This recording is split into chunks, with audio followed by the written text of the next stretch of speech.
পুরোপুরি কথাটা পারা যাবে না।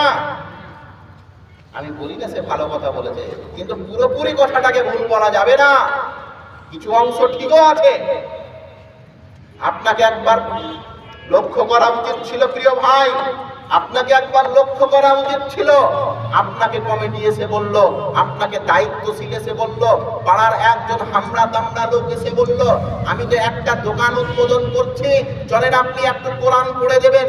আপনি চলে গেলেন, ঝুঁকে ঝুঁকে কোরআন পড়লেন, লোক দেখানো কাঁদলেন, মাংস ভাত খেলেন, একখান লাট্টু লুঙ্গি পেলেন, আসার সময় 500 টাকা আপনার পকেটে গুঁজে দেওয়া হলো। আমি আপনাকে বলছি মুলবি সাহেব, এই 500 টাকায় কয়দিন আপনার ঘর বাড়ি চলবে? এই লুঙ্গি কতদিন আপনি পড়বেন? আপনি যে কেঁদে কেঁদে কোরআন পড়ালেন, 500 টাকা আপনার 2-4 দিন পরে ছিঁড়ে যাবে, লুঙ্গি হয়তো 2 বছর পরে ছিঁড়ে যাবে। কিন্তু আমি আপনাকে বলছি, ওই কোরআন পড়ে যে পাপ আপনার আমলনামাতে লেখা হলো, এই পাপটাকে আপনি কোন সূত্রে মুছে দেবেন?